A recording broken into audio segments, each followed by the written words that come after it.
Hi, welcome to Sukidharsh vlog. எல்லோரும் எப்படி இருக்கீங்க? இன்றைக்கி நம்ம என்ன பார்க்குறோன்னா கத்தாழை ஜூஸ் எப்படி குடிக்கலான்றதை பார்க்குறேன். அதுக்கு நீங்கள் ஃபஸ்ட்டு நல்ல சோத்து கத்தாழையாக ஒரு குளோது பிச்சு எடுத்துட்டு அதில் மஞ்சள் கலரில் ஒரு ஜெல் மாதிரி வடியும்.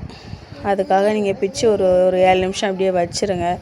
அது நல்லா வடிஞ்சதுக்கப்புறமா நீங்கள் அதை நல்லா கழுவிட்டு அதுக்கப்புறமா 2 முனையிலையும் முள் மாதிரி இருக்கும், அதை நல்லா வெட்டி எடுத்துட்டு உள்ளே இருக்க ஜெல்லியை மட்டும் தனியாக வெட்டி ஒரு டப்பாவில் வச்சுட்டு அதை நீங்கள் தண்ணியில் 7 தடவை அலசணும். 2 வாட்டி 3 வாட்டியில் 7 தடவை நல்லா சின்ன சின்னதாக கட் பண்ணி போட்டு நல்லா கையை வச்சு பிசைஞ்சு கழுவிட்டு அது இந்த நொங்கு மாதிரி இருக்கும். அப்படி கையில் எடுத்து பார்க்கும்போது க்ளீனாக நொங்கு மாதிரி இருக்கும்.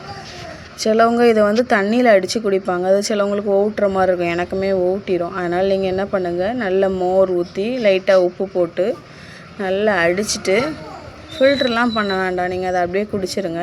இது நல்ல மோஷன் நல்லா ஃப்ரீயாக போகும். ஸ்கின்னில் இந்த ப்ராப்ளம் தான் சரியாகும். முக்கியமானது என்னென்னா இது டெய்லி ட்ரை பண்ணக்கூடாது, வாரத்தில் 2 நாள். ஏன்னா இது நல்ல மலமிளக்கி டெய்லி குடித்தா லூஸ் மோஷன் ஆகிறதுக்கும் வாய்ப்பு இருக்குது. அதனால் டெய்லி குடிக்காதீங்க.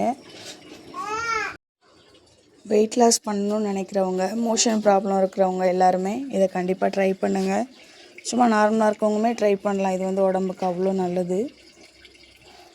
அதனால் நீங்கள் எல்லாருமே ட்ரை பண்ணிவிட்டு எப்படி இருக்குன்ட்டு கமெண்ட் பண்ணுங்கள்.